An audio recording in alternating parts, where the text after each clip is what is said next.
Cool. Okay. Well, great. Yeah, good to see everybody.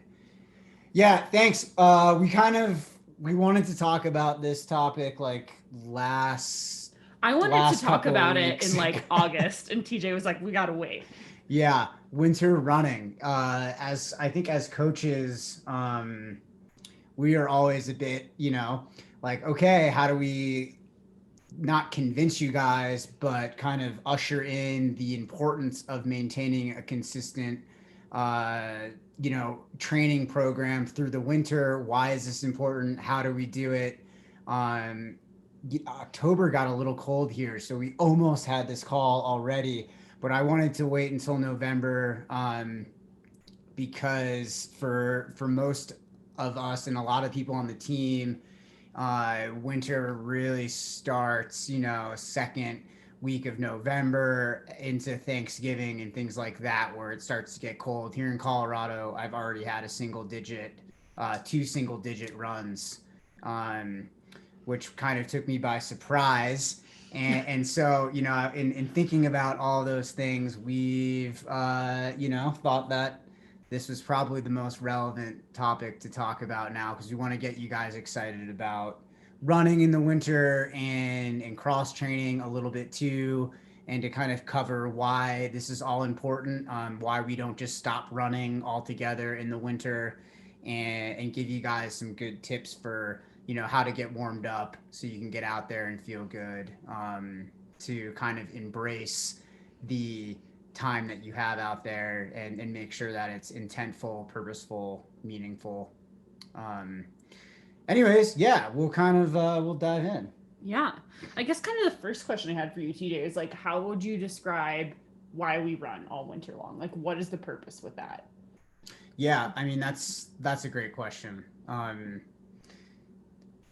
Quite simply, the reason why we're gonna run through winter, why us as high performing athletes, all the way to the beginner runner who's just kind of getting into things. The reason we run in winter is because we want to reap the benefit of consistent training. And the entire purpose behind that is that if we can train aerobically, consistently, with very few breaks for long periods of time, biomechanically, we're going to get better at running. And so, consistent running day after day with kind of periodized little spaces for rest allows our bodies to adapt and get better at running. I think I talk about this all the time with people, at least whenever I have like a new athlete onboarding or something like that. Like, you already know how to run. Everybody knows how to run. No one needs to be taught how to run. But we can't, and so because it's a natural thing, we can get more efficient at it the more we do it. So it's not like, okay, let me tweak this or that, and that's going to make you more efficient. No, it's actually the act of doing it and having a lot of repetition that really makes you consistent. And so if we were to stop running all winter, your body would lose the advantage of being consistent. And in fact, you could reverse some of the gains, not just fitness gains, but economy gains, right? So, like, if economy is basically how little oxygen you can use to run at easy effort or whatever.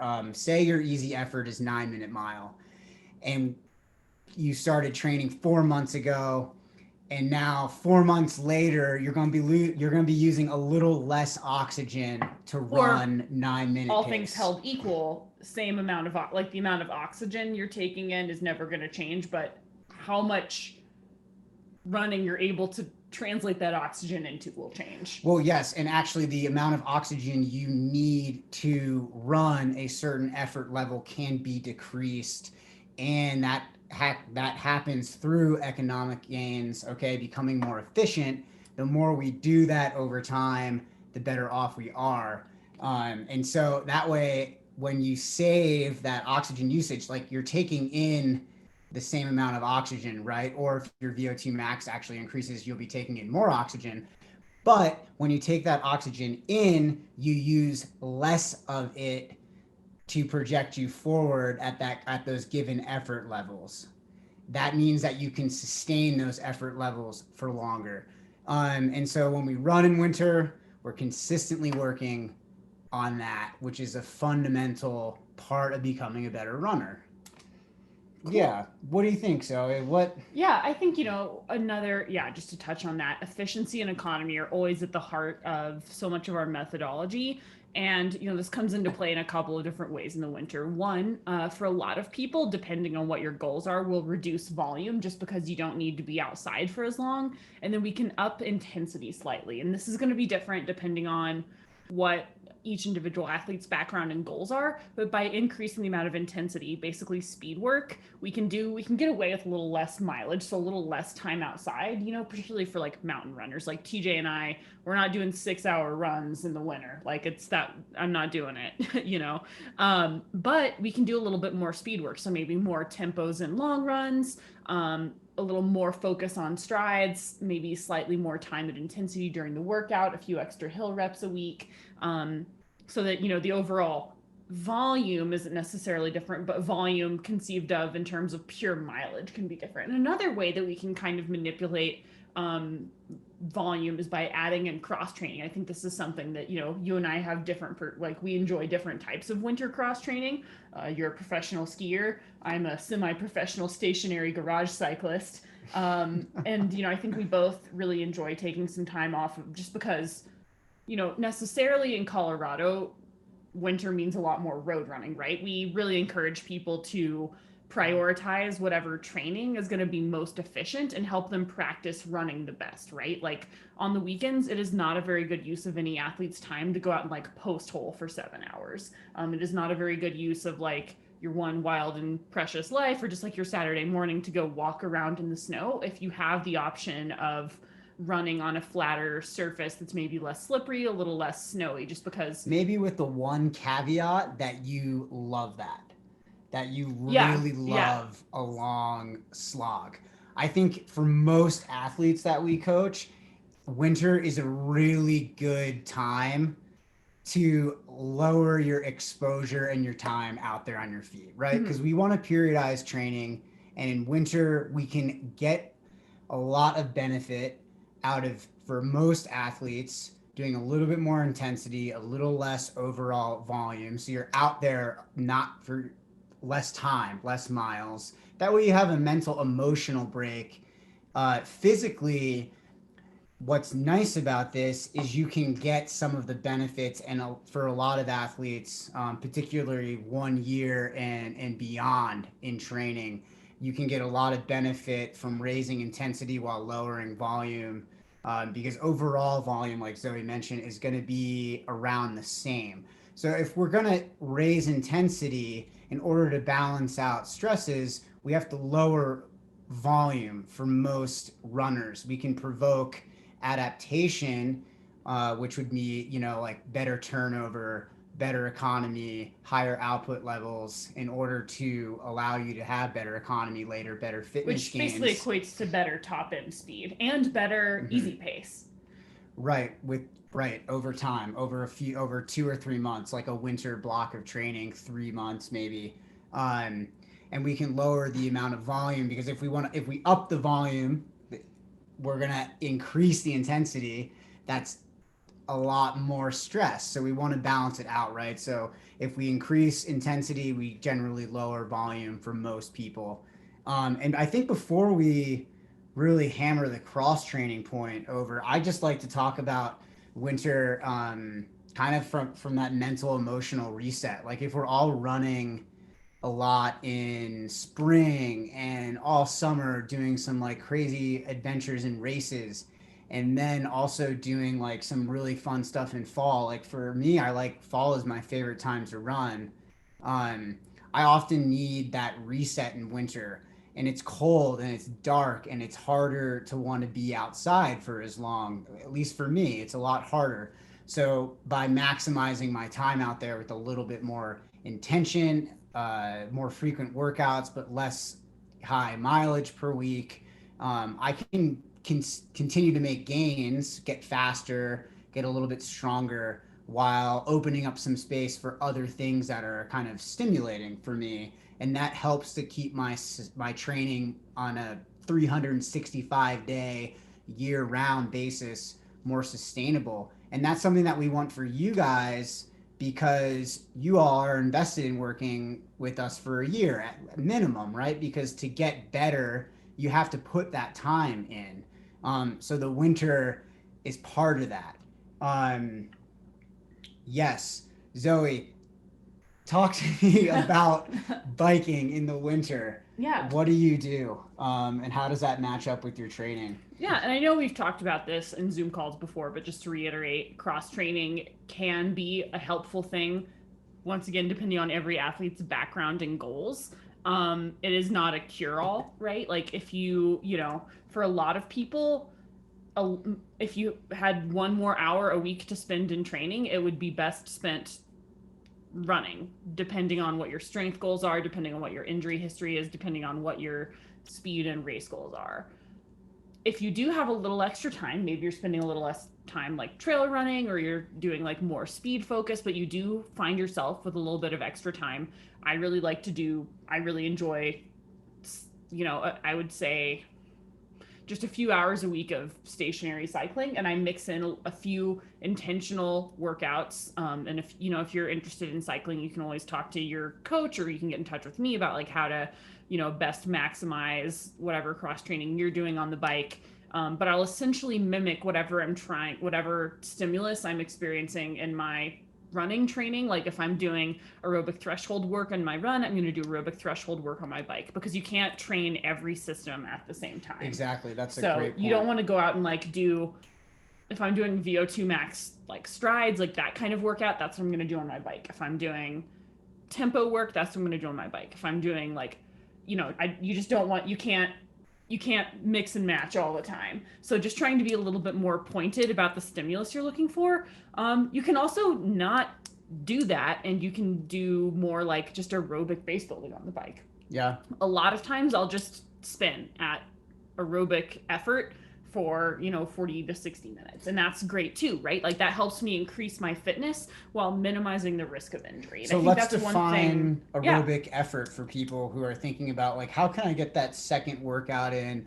I used to do 6 miles, now I'm doing 4 or 5 miles instead, with a little bit of stride work. That's freeing up like an extra 30 minutes in my day. Should I go on the bike and go as hard as I can, or should I go at like that, maybe that easy, moderate kind of like steady state so tempo? If you go on the bike and you go as hard as you can, that is a waste of time.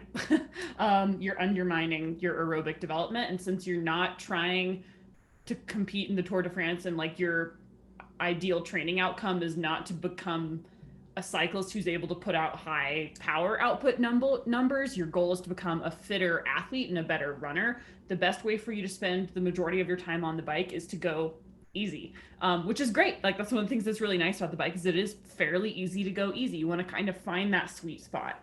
For me, it's like the spot I can jam at while I'm listening to podcasts or audiobooks or like Usher, but not going like totally ham, not trying to like, be on like a Peloton leaderboard every single day when I'm on the bike. It's about, locking into that aerobic effort, and then every so often doing a little bit of top end work. I never exceed more than 20% of my workout above aerobic threshold, no matter what I'm doing. But a lot of times I do the same thing that I would be doing in my running workouts on my bike, like 8 by 2 minutes, 8 by 2 minutes fast, and then recovery. But one of the nice things about biking is that you can spend a little bit more time at intensity, because you have less risk of injury from impact, since there's no impact. Yeah, that's the great thing about it too. And in the winter, if you're not a skier or a cross country skier and you want to reduce your volume a little bit, the bike, or getting a trainer for your road bike, so you can kind of set up in a heated space, can be really helpful. I think also this season with all of the wildfires, I've recommended to many athletes who have a gravel bike or a road bike to invest the few $100s in a trainer, so you have a way to cross train when you can't get outside because the air quality index is really poor. Um, Very important thing that Zoe mentioned is that your training when you're cross training on the bike should mirror the training you're doing in running too, and that's because we can't get the exact same neuromuscular kind of adaptation exactly out of the bike as we are in running, but we can get pretty close, and it does help, right? So like, and it builds overall fitness too. So if you're doing some intensity, maybe you want to get on the bike and do those shorter bits at a hard effort with equal or more recovery, generally twice the recovery at least, and then that mirrors really well a block of training that's all about speed, right? Because we're thinking about turnover, moving those legs. And the default is always to just ride at an easy to easy moderate level that doesn't exceed aerobic threshold, and you can get a great spin workout that way. And the easier you go to, you can also facilitate recovery. Um, for our skiers out there, particularly for anybody who's doing like backcountry skiing or uphill skiing, where it's primarily human powered. In winter, the same thing goes. If you've been in the program for a while, a year or more, you're probably ready and could benefit from a little bit of a volume reduction relative to what you're doing during the season, and then we can make some of that like loss of aerobic training up with the skiing. Um, Again, we want the skiing to kind of mirror what we're doing running wise. So that's something that I do in my own training. Um, I'm usually just go uphill at an easy effort because it just works on aerobic base. That way I get the stimulus from the uphill skiing. I can work on that economy towards any winter goals that I have for myself athletically, and it doesn't get in the way of my running. It doesn't compete against the energy systems that I'm working on in winter running. Um, some people are really worried, like, oh, if I have this running schedule, I'm not going to get out to ski. Um, I get that. I used to think that way too, but I found that if I let the running training underlie what I do all season, and then it come to the skiing from a place of acceptance that I'm going to go on this ski adventure, and that means I probably won't be doing that run, or my run will be reduced. That's okay, because this season, you know, we're thinking seasonality here. It's good for mental emotional reset. If I have the opportunity to ski, I'm going to take that opportunity. I'll get the run in when I can. Overall, I'm staying consistent and I'm not worrying about any one run more than another.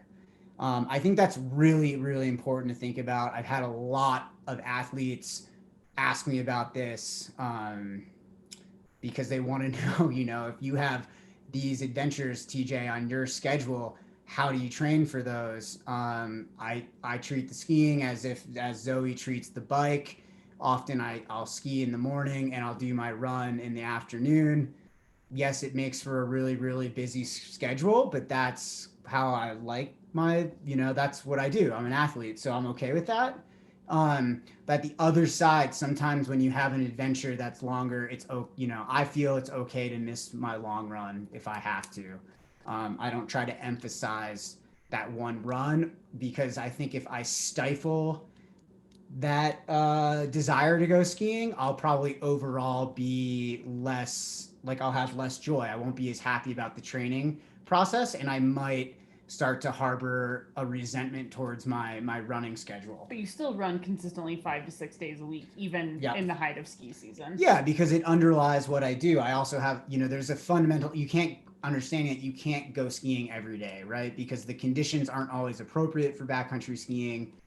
Or you don't live close enough to be able to go uphill skiing every day based on my schedule or something. I'm just emphasizing that you don't try to use skimo to replace running in any Right. way. I definitely think of the running being the baseline and then the skiing supplementing Like that. supporting and supplementing Yeah, it, but never replacing it. exactly. And just to answer a couple more cross training questions down here, just in order to like not exceed aerobic threshold, stay below 74% maximum heart rate. And actually, I'm not a huge fan of heart rate training for running. I use it a little bit more for cycling because I'm newer to cycling and I'm a little less intuitive at it. So that is a situation where I do use a heart rate monitor to help guide my efforts, just because I'm more familiar with how things feel running intuitively than I am on the bike, and that's a Yeah, and I think because we're also limiting a lot of the variables that may contribute to a rising heart rate. For example,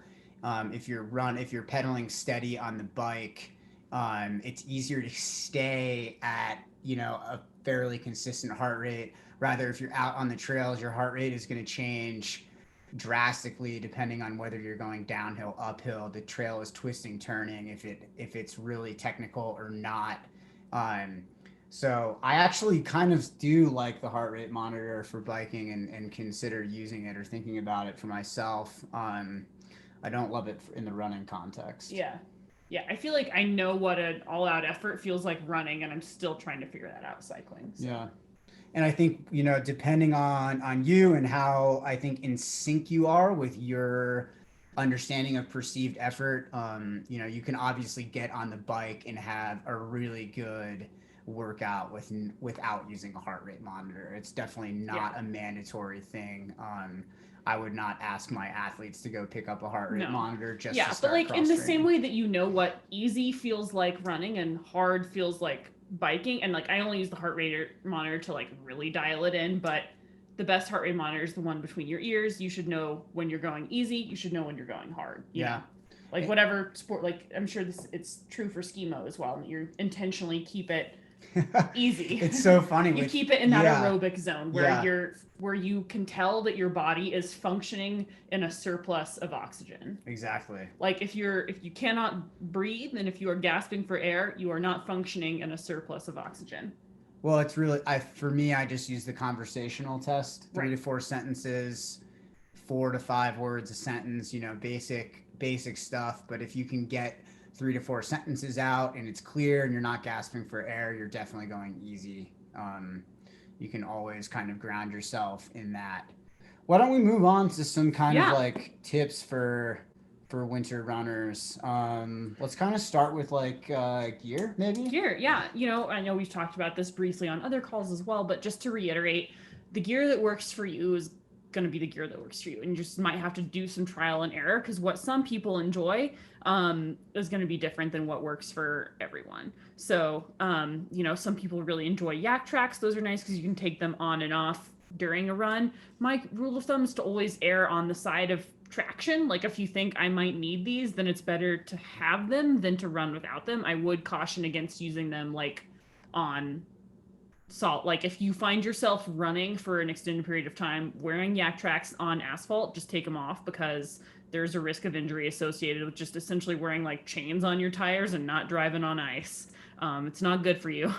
I prefer ice screws for my shoes because I find that they're less invasive and they junk with my stride less.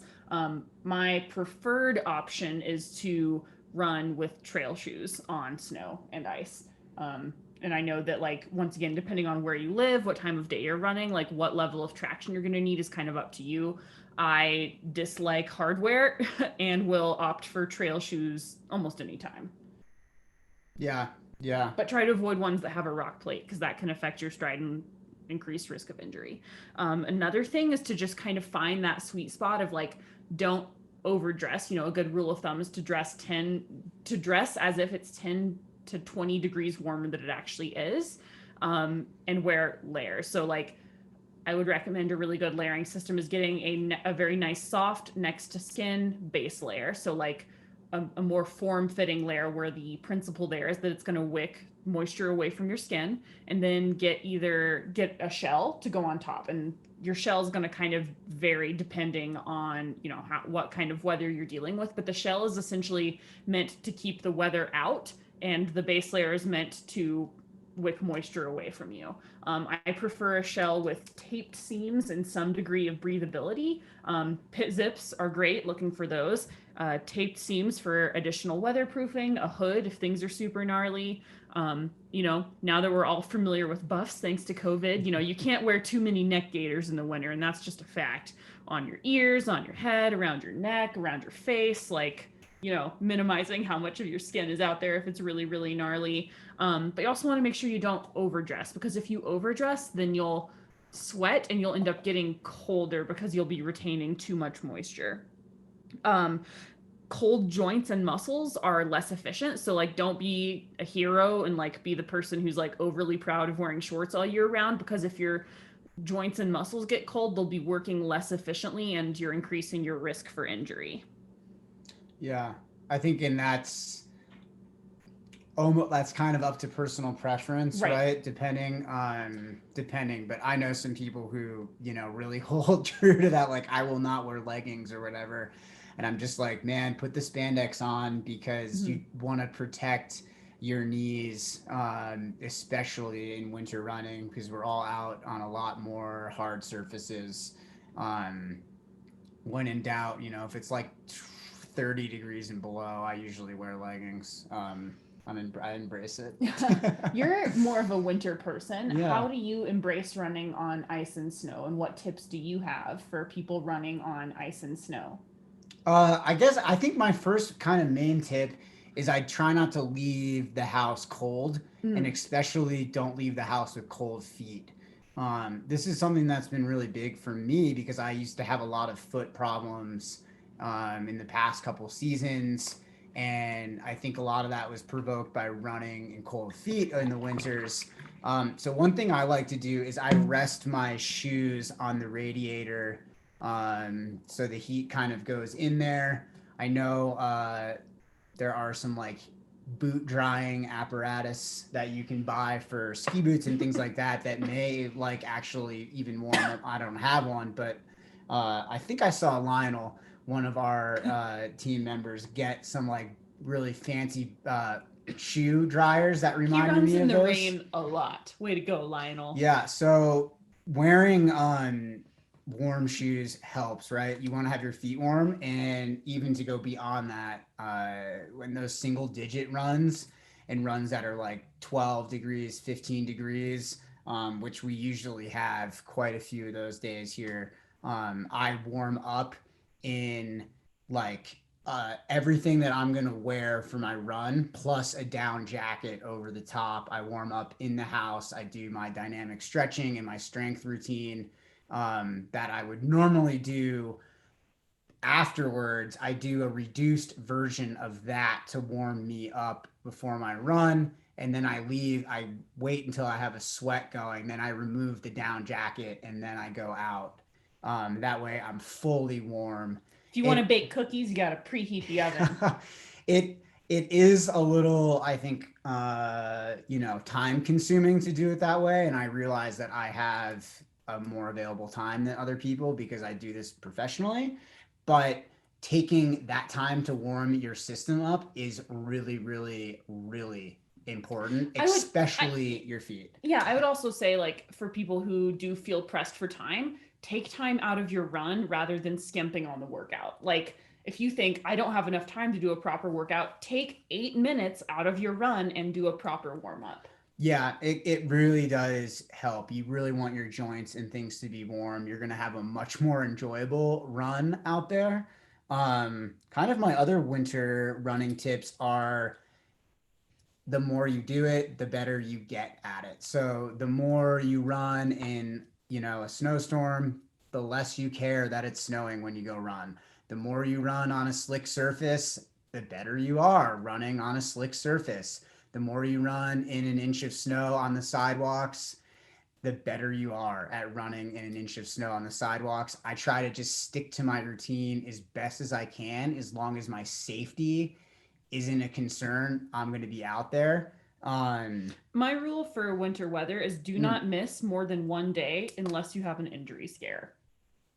yeah, that's a good rule. Right. And I think also, even getting that 20 minutes in or telling yourself just 10 minutes, I'll see how it is, usually allows you to get like 10, 20, 30, 40, and then you've done your run. And that can be huge. To kind of take the pressure off of myself, I don't run on trails. I don't go running in areas where the snow is deep.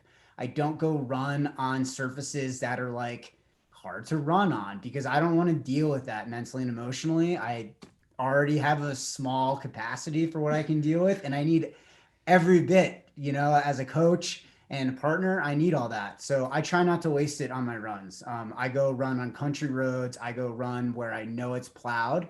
And when it's snowing, I run in a tire track in the road. 'Cause fortunately, our roads aren't very busy here. Or a snowmobile track, we get that. Fat tire bike tracks are also Fat pretty tire good. bike tracks on the bike paths when you're kind of in the middle of that snowstorm. But I try to run, in the path of least resistance, least amount of vertical gain. I'm all about just getting my economy. I think for me, my biggest gains in training are always in the winter, period, because I'm working on speed. I'm not like doing high volume where I feel taxed sometimes, like I'm maybe not recovering great. Like it's just very to the point. I get out there and do it, and you just keep moving forward one run at a time. I It can always be think, tough, but yeah, I always think about winter as like the training montage part of the film about your own greatness, where like you're Rocky, you're out in the streets every day. Like it's not the most exciting or like narrative driven part of the process, but it's also the part where like all the epic stuff happen, right? Like that's where yeah. we can get some of the biggest training adaptations. I remember particularly my first winter running in Aspen, I just felt like I was so slow running on the snow every day, like kind of struggling at work, but I was like putting in the mileage afterwards and just being like, man, these paces are like not what I want them to be. There's only like 2.5 miles of plowed like bike path there. So I was just like working that section of the bike path like every single day. And I was like, man, this better pay off. And I just remember the first day that the snow melted off the trails, like boom, like Oh yeah, your output epic, levels just just go like through the immediately. roof. Yeah. Yeah. So just know that winter and running on snow can be a really good and humbling reminder to like reconnect with the fact that pace doesn't matter, right? Like we're always connecting with effort, not pace. Do not obsess about the numbers. Don't let the numbers be like the final judgment of like who you are as a person or who you are as an athlete, because they will change with each season as they should, right? Like maybe they'll go up once you reduce volume, but maybe they'll go back down once the snow comes. So like just don't live and die by them, particularly when there are environmental factors at play. Yeah, and kind of use your intuitive thought processes when it comes to this stuff. Like if there's snow piling up outside and you're kind of like drudging through the snow, understand that your output levels are going to be reduced. So when you upload your run later to Strava and you see that you're a minute and a half per mile slower, don't get upset at yourself. That is it's normal for that to happen. In And fact, you're a badass for doing that. yeah, and That's you're even amazing. better for being out there Yeah. because you're gaining a lot of strength when it comes to running in those kind of environments where there's resistance from the surface. Yeah, Jason makes a good point that effort level goes up for a given pace as temperatures drop below freezing too, and that's super important. Also, there are going to be we have athletes that live and train in Alaska, so just be aware that temperature affects perceived effort, right? Like the same way that heat on the upper end affects perceived effort, extreme cold on the other end of the spectrum affects perceived effort as well. So just be aware that like it's okay to slow down, like depending on what the temperature is. And at certain temperatures, and I think this is a call that every athlete needs to make for themselves, but if it causes your lungs discomfort to run in the cold, do not run in that cold. Like Well, I would say, permission from the universe to take a rest day or yeah, hop on the treadmill, hop on the trainer, but like don't force it, right? Like don't burn your lungs. you should wear a buff for any workout where the temperature is at 28 degrees and below. You should have a buff around your neck.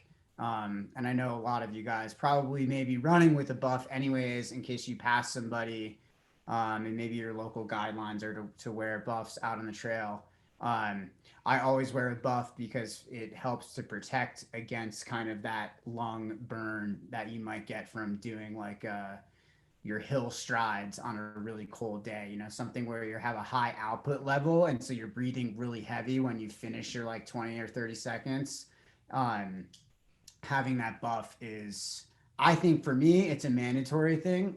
Maybe other people don't like it, or maybe we're getting used to it now, but But like, I really feel that it helps. also don't run in like extreme cold. Like, don't be running when it's like below zero, like negatives Fahrenheit. Just like, you know, permission to rest, totally guilt Yeah, free. sure. If you feel you need to, I'll be out there. I won't. I mean, there's actually, and I But if forgot, you I need meant to to, look this up, but there are certain temperatures that are just so highly correlated with negative health outcomes and injury risk where like it's not worth it. And I'll get back on that. I meant to put that in my notes, but basically like the underarching principles to think long term. Like, will what I'm doing today make me a better, more fulfilled athlete 3 years from now? And like running when it's negative 20 outside, probably not. Like, kudos for you for having that mental toughness, but there is nothing that you are going to do on that particular day that is so worth risking your long term health. Same yeah, goes for running when it's like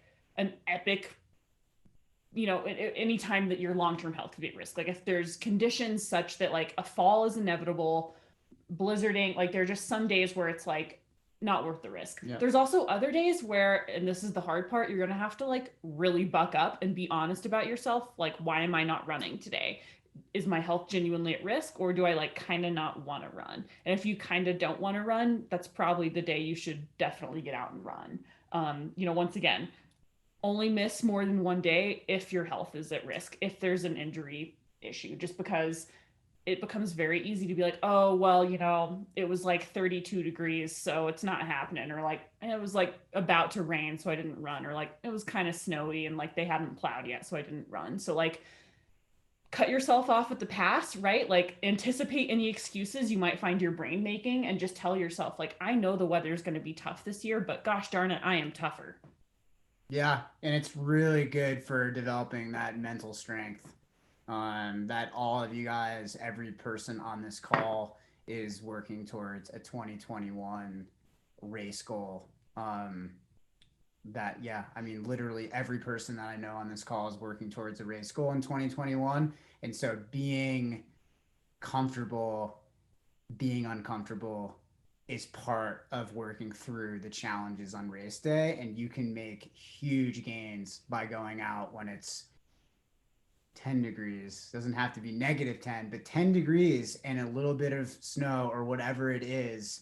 That kind of discomfort, it's not fun, it's not pretty, this isn't the glamorous stuff that you see on Instagram, but it's what most people, a lot of people aren't going to do it, but those aren't the people that, end up finishing races. Generally those aren't going to be the people that like, are training for very long or finish 100 miles.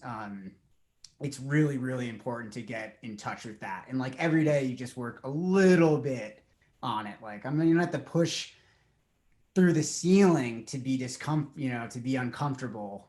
Just a little bit each day. If you up your exposure just a little bit, you get more used to it or more accepting of it.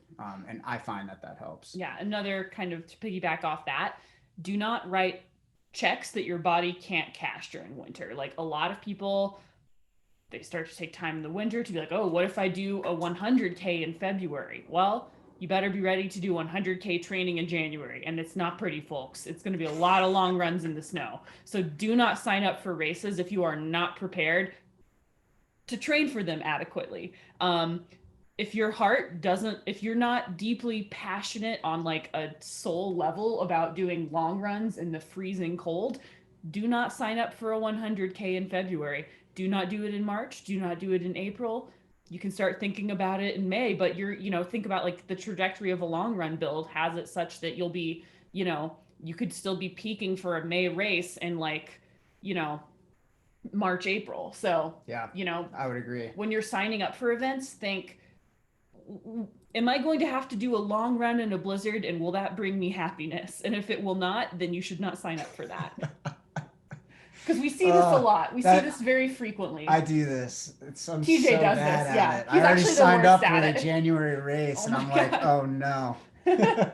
He signs up for a race, and it's usually like fast 50K, so it's not necessarily the long run that gets you, but you'll sign up for a race, and then you'll also get excited about a ski mission. Yeah, be careful. Yeah.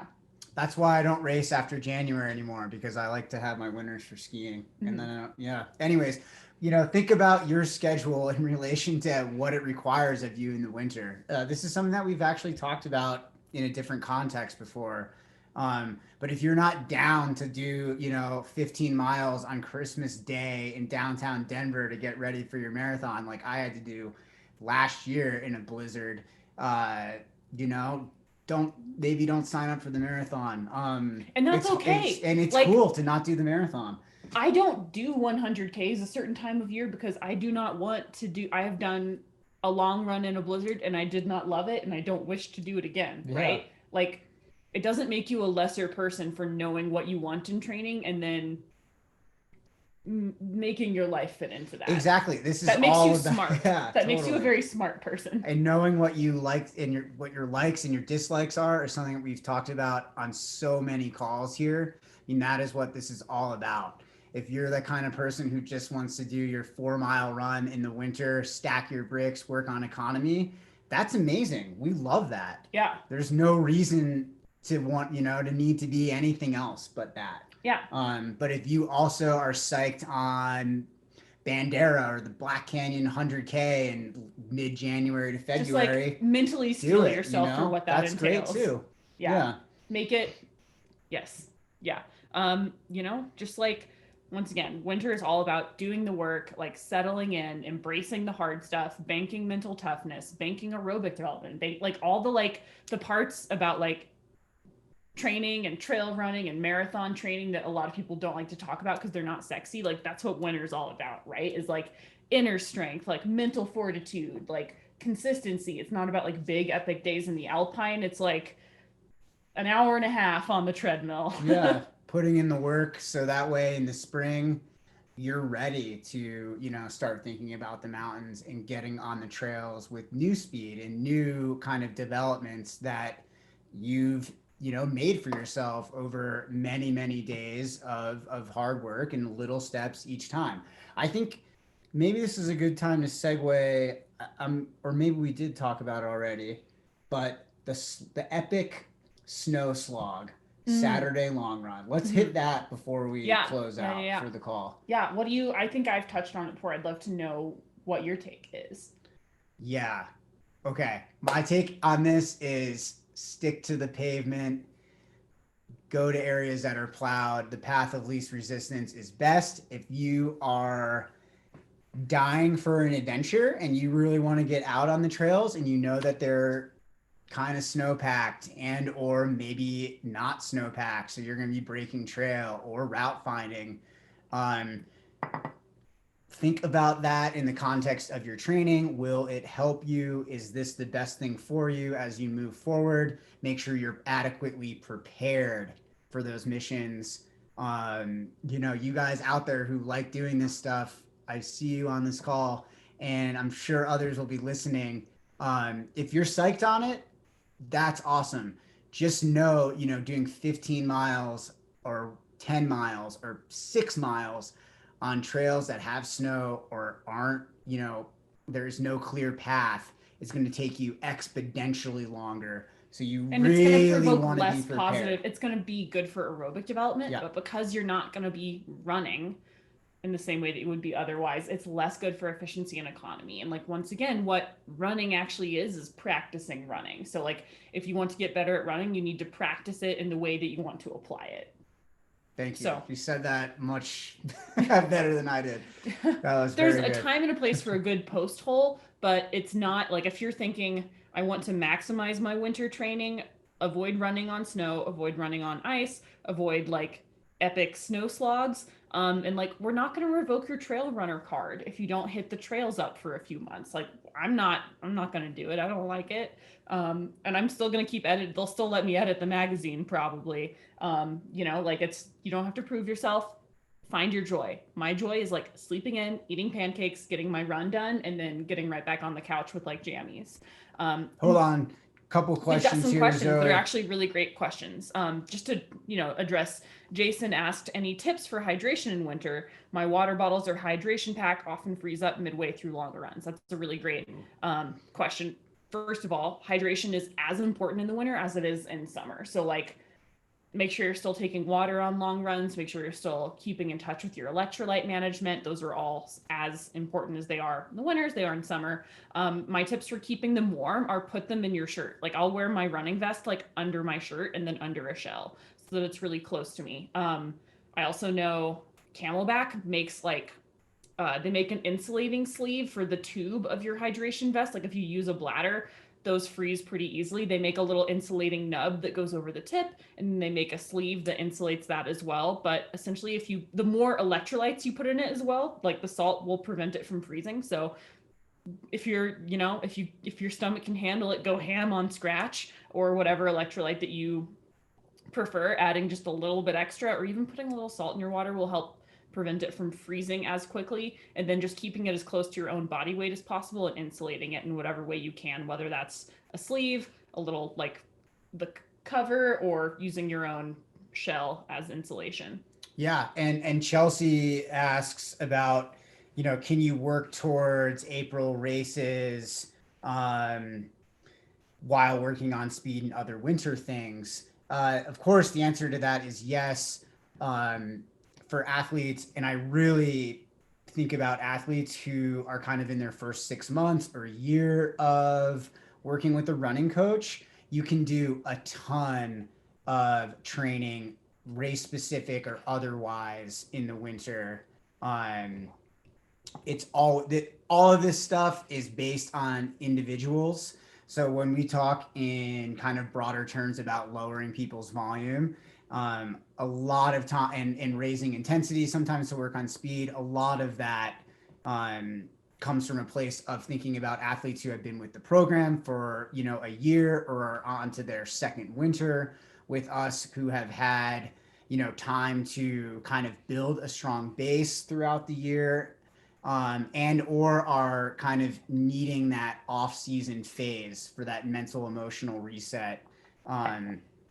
It's kind of why I give a lot of my athletes a week or two off during the holidays if they've been training with me for a year without a significant break, other things like that, to help kind of like get that reset, not just aerobically, not just for your musculoskeletal system, but for also for your mental and emotional capacity to be able to get out every day and handle the workouts. So for somebody who is maybe racing in April and or February, a couple people come to mind. For me right now, like training doesn't really change that much. We're working on increasing fitness, building economy throughout that process through consistent runs, and then considering the specifics of the race based on when that is in the calendar season. Yeah, and I could talk for a long time on But this. I see just to Sarah. reiterate on that, like it depends on your background, it depends on your goals. But the kind of work you would be doing if you were just doing a winter speed phase would be different than if you were training for like a May 100-mile race. Like it kind of depends on what your specific goals are and what kind of fitness you're coming into the winter with. And then like just what goals you're pursuing. But obviously, like if you were training for a 5K or a marathon, like clearly there would still be some speed focus there. We're not going to, I mean, the underlying methodology of our program is very speed and very economy focused, even for people competing at longer distances, like as compared with kind of like the older school thinking of ultra running. You should be like spend all the time on your feet you can. And then as trail running got a lot more competitive, it started borrowing training methodology from the track and marathon worlds. And so, as a whole, most coaching methodologies have moved towards more focus on speed as an adaptation than just like time on feet as your primary stimulus. But yes, like we're never not focused on speed. Like I have zero athletes where I'm like, speed is not a consideration at this point. Like even if you're just doing aerobic work, like with zero intensity, the underlying principle is still to be more efficient, which is what supports speed work. So in a way, we're like, no matter, like, even if you just ran 4 miles at easy effort today, that's in support of later speed work. And Yeah. speed work can be, like, it can be different. So it's not, yeah. Training is complicated. We're always trying to get faster, but how we're doing that depends on who you are, what you're trying to do. Yeah, it depends on a lot of things. The context changes The based context on the changes. individual and Yeah. their goals. Yeah, great. I think well, we've kind of come to the end of our time, and at least all that I have to say about winter Yeah, running. I just wanted to point out that Sarah mentioned that putting a little bit of vodka in your bladder can help prevent it from freezing. I bet that works. I have never tried it, but I hope that you have. Sarah, you're so awesome. Pro tip from Sarah. Oh man, I like to wrap my flask in a koozie. I think that works. Maybe it doesn't. I don't know. That's just what I do. I always put mine in my shirt. I never have freezing issues. And my shirts get all weird and stretched out, but it's okay. Well, cool guys. Thank you for joining us. I don't know what we're going to talk about on Friday because send in questions. We need questions. But we'll see you at 8 a.m. on Friday for rapid fire. It's not very rapid, but we'll do our best to answer multiple questions across a broad range of topics. And or if we don't get any questions, we'll do an old school coffee and how you doing kind of talk. We'll recap The Bachelorette. Yeah. It's a threat. Well, cool. Thanks everybody for tuning in. I hope you got something out of this. We'll post it on YouTube for the rest of the team, and everybody have a great week. Yeah. Stay warm and stay happy. Monday. Yeah. Happy Monday.